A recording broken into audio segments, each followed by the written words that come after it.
Una curiseta. El campo de refugiados donde me había encontrado con Mordo Nahum de una manera tan imprevista se llamaba Slutsk. Si alguien buscase en un buen mapa de la Unión Soviética el pueblecito de este nombre, con un poco de paciencia podría ser que lo encontrase en la Rusia Blanca, a un centenar de kilómetros al sur de Minsk. Pero lo que no existe en ningún mapa es la aldea llamada Staryezh Dogoryi, que era nuestro destino. En Slutsk, en julio de 1945, había 10.000 personas. Digo personas porque cualquier término más restrictivo será inapropiado. Había hombres y también bastantes mujeres y niños. Había católicos, judíos, ortodoxos y musulmanes. Había blancos y amarillos y varios negros con uniforme americano. Alemanes, polacos, franceses, griegos, holandeses, italianos y de otras nacionalidades. Y además alemanes que pretendían ser austríacos, austríacos que declaraban ser suizos, rusos que decían ser italianos, una mujer disfrazada de hombre, incluso destacándose en medio de aquella muchedumbre andrajosa, un general magiar con uniforme de gala, pendenciero, policromo y estúpido como un gallo. En Slutsk se estaba bien. Hacía calor, incluso demasiado. Se dormía en el suelo, pero no había que trabajar, y había comida para todos. Y aún más, el servicio del comedor era maravilloso.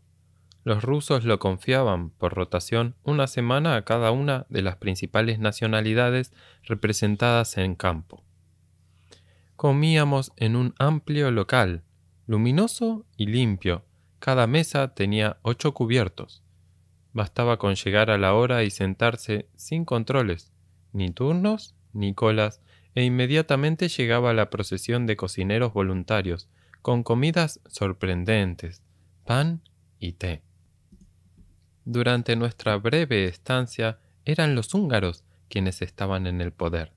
Nos daban estofados calentísimos y enormes raciones de espaguetis con perejil, demasiado cocidos e intensamente azucarados. Además, fieles a sus mitos nacionales, habían formado una pequeña orquesta zíngara, 6 músicos de pueblo, con pantalones de terciopelo y chalecos de cuero bordado, majestuosos y sudados, que atacaban el himno nacional soviético, el húngaro y la Hatikvá, en honor de los muchos judíos húngaros, y proseguían luego con frívolas danzas interminables hasta que el último comensal hubiese dejado de usar sus cubiertos.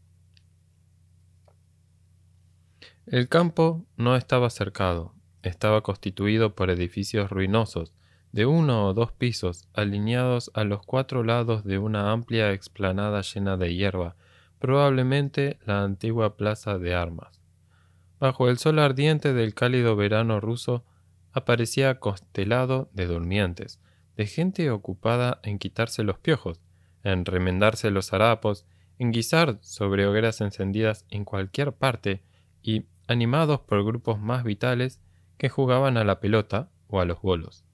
En el centro se alzaba una enorme barraca de madera, baja, cuadrada, con 3 puertas, todas en el mismo lado. Sobre los 3 alquitraves, en gruesos caracteres cirílicos trazados a minio con mano segura, había escritas 3 palabras: Muskaja, Senzgaya, Oficerkaya, para hombres, para mujeres, para oficiales. Era la letrina del campo, y al mismo tiempo su particularidad más destacada. En el interior, lo único que había era un pavimento de tablas sueltas y 100 agujeros cuadrados de 10 en 10, como una gigantesca y revelesiana tabla pitagórica. No había divisiones entre los compartimientos destinados a los 3 sexos, o, si las hubo, habían desaparecido. La administración rusa no se preocupaba en absoluto del campo. hasta el punto de que se podía dudar de que existiese, pero debía de existir cuando se comía todos los días. Dicho de otra manera, era una buena administración. Pasamos en Slutsk 10 días. Fueron días vacíos, sin sucesos desagradables, sin acontecimientos para fijar en la memoria. Un día probamos a salir del rectángulo de los cuarteles y a adentrarnos en la llanura para coger hierbas comestibles, pero después de media hora de camino nos encontramos como en mitad del mar, en el centro del horizonte, sin un árbol, ni una colina, ni una casa como término de referencia. Para los italianos acostumbrados a las quintas en las montañas y las colinas, a la llanura hirviente de presencias humanas, el espacio ruso, inmenso, heroico, nos daba vértigo y nos apesadumbraba el corazón con recuerdos dolorosos. Luego intentamos servir las hierbas que habíamos cogido, pero les sacamos poco provecho. Yo había encontrado en una buhardilla un tratado de obstetricia alemán en 2 pesados volúmenes, bien ilustrado, en colores, y como el papel impreso es para mí un vicio, y hacía más de un año que no tenía ninguno, me pasaba el tiempo leyéndolo sin método, o durmiendo al sol en medio de la hierba silvestre. Una mañana, con velocidad misteriosa y fulmínea, se propagó entre nosotros la especie de que íbamos a tener que irnos de Slutsk, andando, para instalarnos en Starije Dorogi, a 70 kilómetros de distancia, en un campo que era solo para italianos. Los alemanes, en análogas circunstancias, habrían cubierto los muros con carteles bilingües, nítidamente impresos, con la hora de salida especificada, el equipo que se debía llevar, el horario de marcha y la pena de muerte para los que se retrasasen. Los rusos, en cambio, dejaban que la orden se propagase por su cuenta y que la marcha del traslado se organizase sola. La noticia provocó cierto alboroto. En aquellos 10 días nos habíamos ambientado en Slutsk bastante bien y sobre todo temíamos dejar la exagerada abundancia de los alimentos de Slutsk por quién sabe qué otras miserables condiciones. Además, 70 kilómetros son muchos kilómetros. Ninguno de nosotros estaba entrenado para una marcha tan larga, y pocos tenían un calzado apropiado. Tratamos en vano de obtener noticias más precisas de los mandos rusos. Todo cuanto pudimos averiguar es que teníamos que salir la mañana del 20 de julio y que lo que se dice en una jefatura rusa real y verdadera parecía que no existía. Por la mañana del 20 de julio nos encontramos reunidos en la plaza central, como una inmensa caravana de gitanos. En el último momento habíamos llegado a saber que entre Slutsk y Starije Dorogi había comunicación ferroviaria, pero el viaje en tren era para las mujeres y los niños, además de los habituales enchufados y los no menos habituales listos. Por otra parte, para burlar la tenue burocracia que regía nuestro destino, no se necesitaba tener una astucia excepcional. Pero daba igual, porque no muchos se habían dado cuenta en aquel tiempo. Dieron la orden de partida para las 10 e inmediatamente después hubo una contraorden. A esta le siguieron otras numerosas y falsas órdenes de partida, de manera que fue a mediodía cuando empezamos a ponernos en movimiento sin haber comido. Por Slutsk y Starije Dorogi pasa una gran carretera, la misma que une a Varsovia con Moscú. Entonces estaba en un completo abandono. La formaban 2 carriles laterales de tierra, destinados a los caballos, y uno central que había estado asfaltado, pero que entonces estaba destruido por las explosiones y las cadenas de los tanques, y por consiguiente poco se diferenciaba de los otros 2. Recorre una llanura infinita en la que casi no hay lugares habitados, y por ello estaba constituida por larguísimos tramos rectilíneos. Entre Slutsk y Starije Dorogi había una sola curva apenas insinuada. Nos habíamos puesto en marcha con cierto entusiasmo. El tiempo era espléndido, estábamos bien comidos y la idea de una larga caminata por el interior de aquel legendario país, los pantanos del Pripet, era atractiva en sí misma. Pero muy pronto cambiamos de opinión. En ningún otro lugar de Europa, creo, puede suceder que se esté andando durante 10 horas y se encuentre uno siempre en el mismo punto, como en una pesadilla, que se tenga siempre delante la carretera recta hasta el horizonte, siempre a un lado y otro la estepa y el bosque, y siempre a la espalda otra carretera que llega hasta el horizonte opuesto, como la estela de un barco, y ni pueblos, ni casas, ni humo, ni una piedra millar que de alguna manera señale que se ha ganado algún terreno, por poco que sea, y no se encuentre alma viviente sino el vuelo de las cornejas y algún halcón que cruza el viento perezosamente. Después de unas horas de marcha, nuestra columna, inicialmente compacta, estaba deshecha y se extendía a lo largo de 2 o 3 kilómetros. A la cola avanzaba una carreta militar rusa, tirada por 2 caballos y conducida por un suboficial encolerizado y monstruoso. Había perdido en la guerra los labios, y desde la nariz a la barbilla su cara era una calavera terrorífica. Creo que su misión debía ser recoger a los desfallecientes, pero se ocupaba en recoger diligentemente los bultos que, uno tras otro, iban siendo abandonados en el camino por la gente que, por cansancio, renunciaba a llevarlos más adelante. Por un momento nos engañamos creyendo que se los devolvería a la llegada, pero el primero que intentó pararse y esperar la carreta fue acogido con gritos, golpes de fusta y amenazas inarticuladas.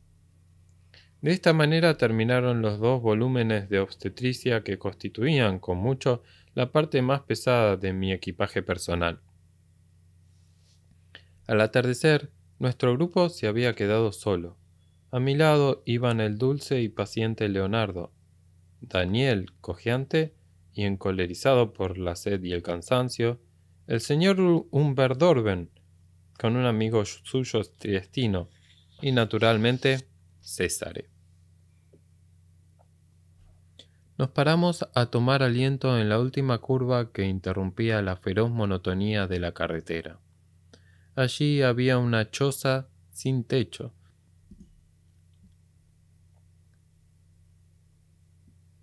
Seguramente el único resto visible de un pueblo destrozado por la guerra. Detrás descubrimos un pozo en el que apagamos la sed con voluptuosidad. Estábamos cansados y teníamos los pies hinchados y llagados. Yo hacía tiempo que había perdido mis zapatos de arzobispo y había heredado de no sé quién un par de zapatillas de ciclista, ligeras como plumas, pero me estaban estrechas y a ratos tenía que quitármelas e ir despacio. Tuvimos un breve cambio de impresiones, y si el tipo nos obligaba a estar andando toda la noche, no sería extraño. Una vez en Katowice los rusos nos habían hecho estar descargando botas de un tren 24 horas seguidas. También ellos trabajaban a nuestro lado. ¿Por qué no nos emboscábamos? A Starji Dorogi llegaríamos tranquilamente al día siguiente. Seguro que el ruso no tenía listas para pasarlas. La noche se anunciaba tibia. Teníamos agua y algo para cenar, aunque no mucho. Reuníamos entre los 6. La choza estaba en ruinas, pero le quedaba un poco de tejado para resguardarnos del rocío. Muy bien, dijo Césare. Yo me quedo, para esta noche. Quiero asarme una gallina. De modo que nos escondimos en el bosque hasta que pasó la carreta con el esqueleto. Esperamos a que los últimos rezagados se fuesen del pozo y tomamos posesión de nuestro lugar de acampada. Tendimos las mantas por tierra, abrimos los sacos, encendimos una hoguera y empezamos a preparar la cena, con pan, caza de maíz y una lata de guisantes. —¿Pero qué cena es esa? —dijo César. —Guisantes. —No me habéis entendido. Yo quiero un banquete esta noche y quiero asarme una gallina. César es un hombre indomable. Había podido comprobarlo cuando le acompañaba por el mercado de Katowice. Fue inútil decirle que encontrar un pollo de noche, en mitad de los pantanos del Pripet, sin saber ruso y sin dinero con qué pagarlo, era una idea insensata. Fue inútil ofrecerle ración doble de kalza, para que se quedase tranquilo. Quedaos vosotros con vuestra galleta. Yo me voy solo a buscar la gallina, pero no me volveréis a ver. Me despido de vosotros y de los rusos y del barracón y me vuelvo solo a Italia. Puede que por el Japón. Entonces me ofrecía a acompañarle, no tanto por la gallina y las amenazas, sino porque le tengo mucho cariño a César y me gusta verlo trabajar. Muy bien, la P, me dijo César. La P soy yo. Así me bautizó César en tiempos remotos y así sigue llamándome, por la siguiente razón. Como es sabido, en el lager llevábamos el pelo al rapé. Ya liberados, después de un año de haber sido pelados al cero, a todos y a mí especialmente, el pelo nos había crecido curiosamente liso y suave. Entonces el mío estaba todavía muy corto, y César sostenía que le recordaba la piel de un conejo. Conejo, o mejor, piel de conejo. En la jerga comercial en que César es experto, se dice precisamente la P. Daniel, por su parte, el barbudo, ríspido y gruñón, Daniel, sediento de venganza y de justicia como un profeta antiguo, se llamaba Coralí, porque, decía César, si llueven coralinas, cuentas de vidrio, las cenebra todas. Muy bien, la P, me dijo, y me explicó su plan. César es realmente un hombre de propósitos enloquecidos, pero los persigue con mucho sentido práctico. La gallina no se la había inventado. A partir de la choza en dirección norte, había divisado un sendero bien construido y por consiguiente reciente. Era probable que llevase a un pueblo, y si había un pueblo había también gallinas. Salimos. Ya era casi de noche, y César tenía razón. Por encima del repecho de una ondulación casi imperceptible del terreno, a unos 2 kilómetros de distancia entre los árboles, se veía brillar una luz. Nos pusimos en marcha, tropezando contra los arbustos, seguidos por enjambres de voraces mosquitos. Llevábamos la única mercancía de trueque de la que el grupo había estado dispuesto a separarse: nuestros 6 platos vulgares de loza que los rusos nos habían distribuido en su momento por todo homenaje. Íbamos en la oscuridad, atentos a no perder el sendero. A intervalos dábamos gritos. Del pueblo no contestaba nadie.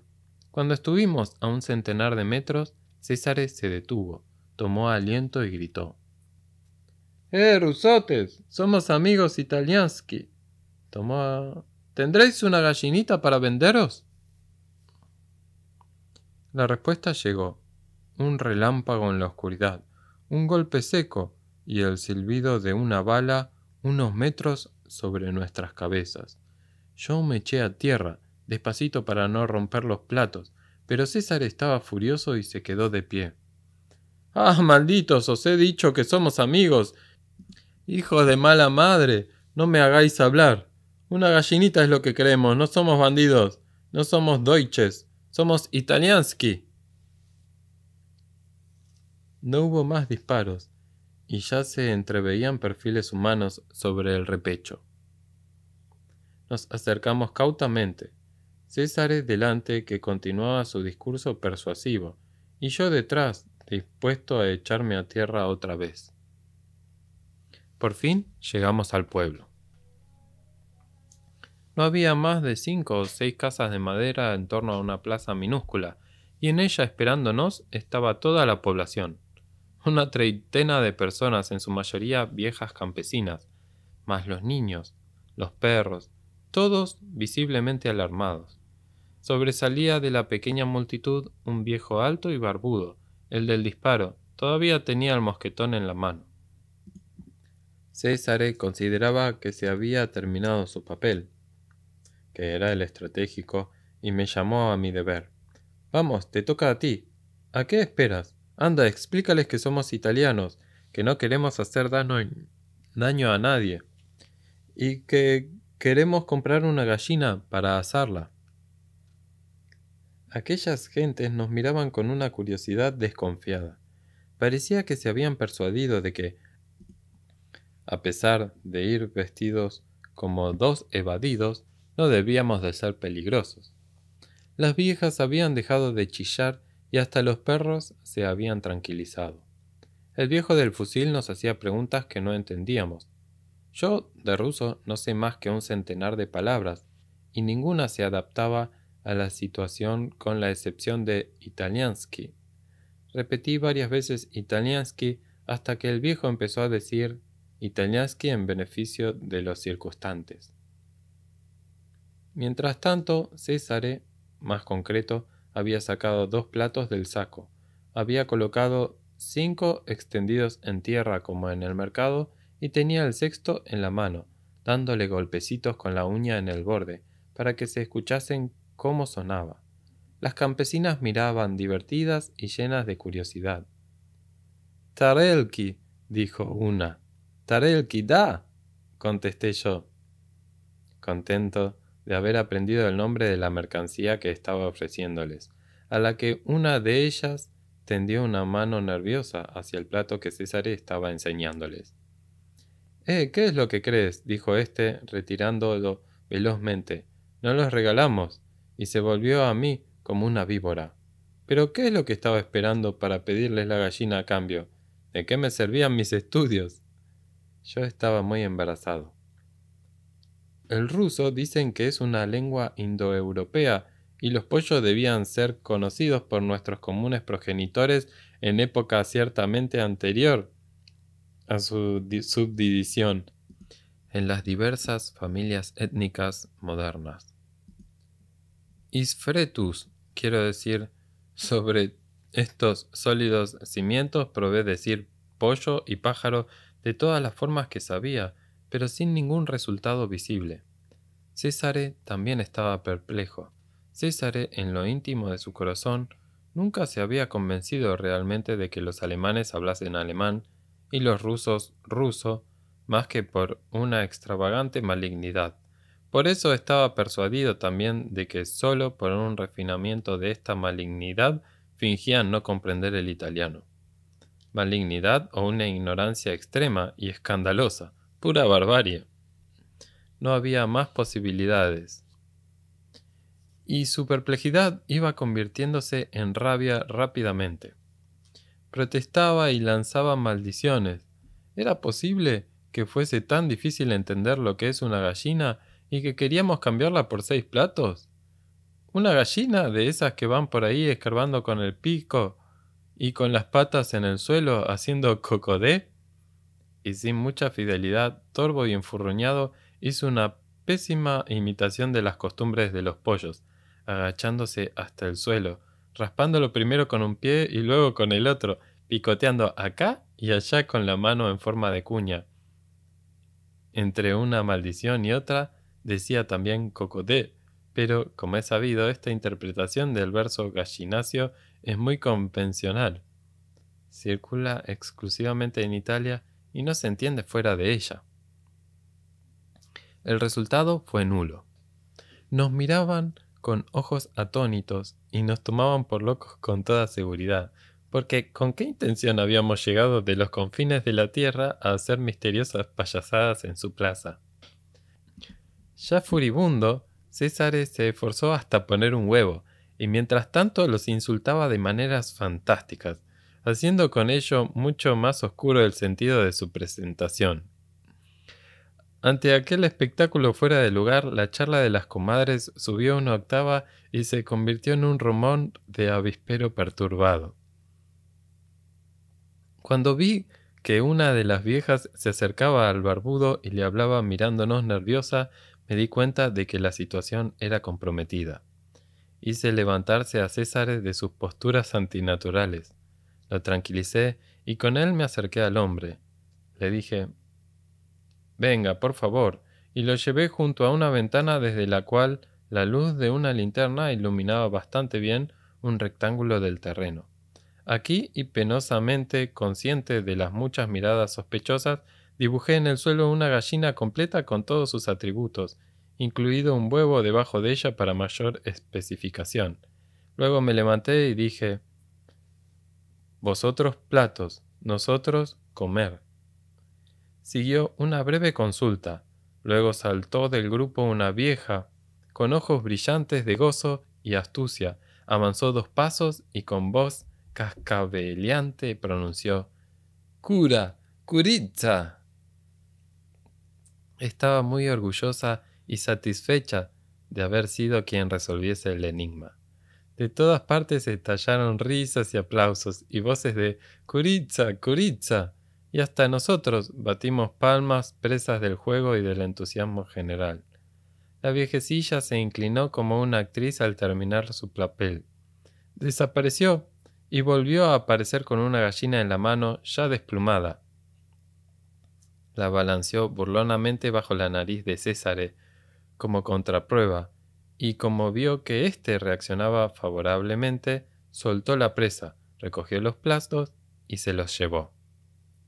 César, que entiende de ello porque en una época tuvo un puesto en Porta Portese, me aseguró que la curiceta estaba bastante gorda y valía nuestros 6 platos.